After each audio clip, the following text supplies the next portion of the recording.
Russian military drones violated the airspace of Poland, a NATO member. The United States stands by our NATO allies in the face of these alarming airspace violations. The United States is consulting with Poland and our other NATO allies under Article 4 of the North Atlantic Treaty. And rest assured, we will defend every inch of NATO territory. This incident does not help the extraordinary efforts that the United States has undertaken in recent weeks to broker an end to the war. Since the Alaska summit between President Trump and President Putin on August 15th, Russia has intensified its bombing campaign against Ukraine, resulting in loss of life and damage to civilian infrastructure.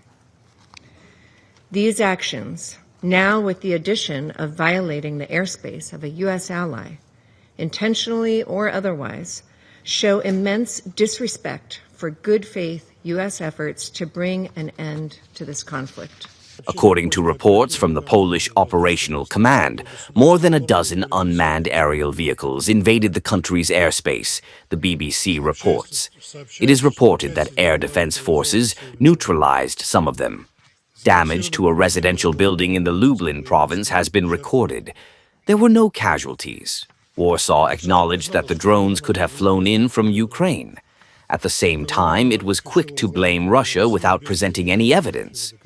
Despite the obvious groundlessness of the accusations leveled against us, in the interests of a comprehensive and objective investigation of all the circumstances of the incident, the Ministry of Defense of the Russian Federation has expressed its readiness for professional dialogue and consultations with the Ministry of Defense of Poland.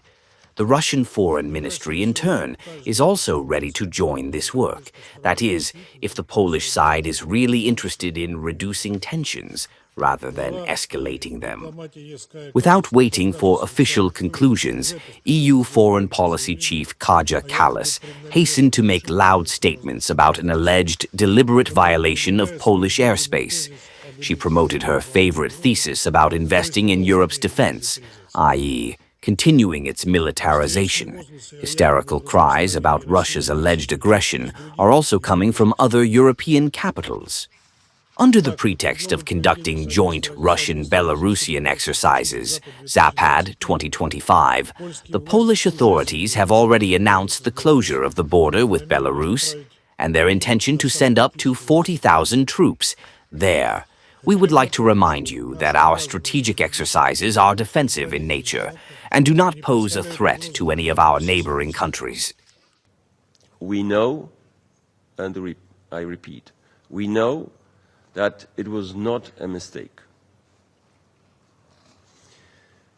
Poland, together with allied Dutch, German and Italian military forces, acted calmly, professionally and decisively, executing our right to defend territorial integrity. The drones that threatened Polish citizens and critical infrastructure were shot down preemptively. Drones are instruments of terror that have shattered homes and communities across Ukraine. 2 days ago, they tried to target Polish homes. This is one of them in a village called Wyryki in eastern Poland. A representative of the Russian Federation claimed that maybe these were not Russian drones. This is the evidence of that, including signs in Russian on the parts of the drone.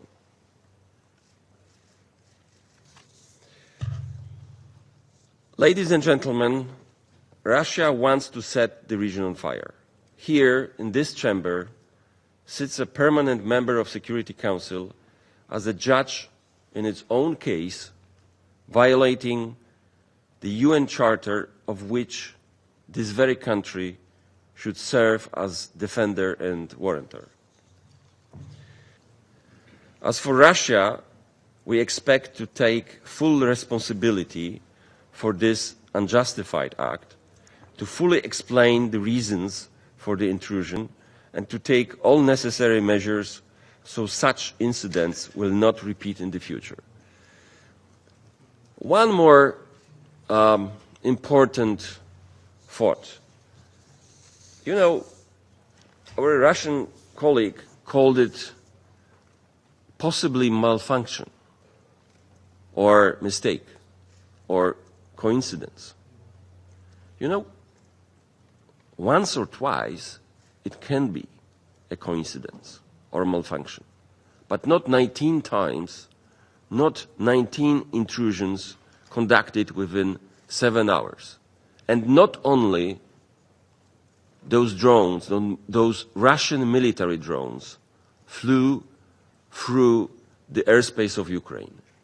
They also, which your ally, President Lukashenko, admitted, were flown through Belarusian airspace.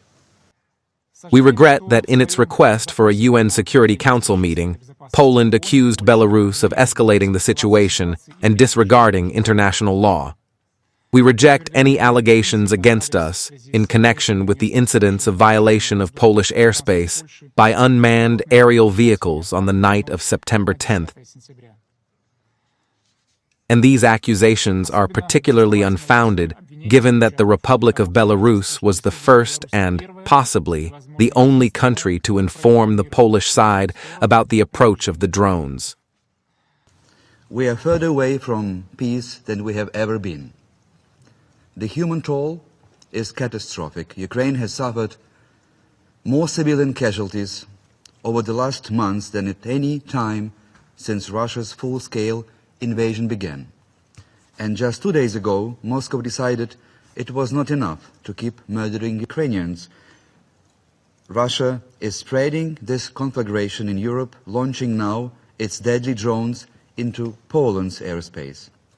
Let me express Ukraine's full solidarity with the Polish people. We condemn the cynical provocation, this brazen attack. Let me also be clear, we fully share the assessment of Polish authorities that this was not a technical error, it was not a lost GPS signal, or any other fairy tales that we have heard today. It was a conscious decision. It was a conscious decision of Russia to cross yet another red line and test our patience, the patience of the international community. By sending drones to Ukraine and now to Poland, our neighbor, Russia is not just mocking this council, it is spitting in your face, and yet we politely pretend that it is only raining. If this council does not act, if it fails to stop this new phase of Russia's escalation, we are not talking about regional instability any longer. We are staring into the abyss of a third world war.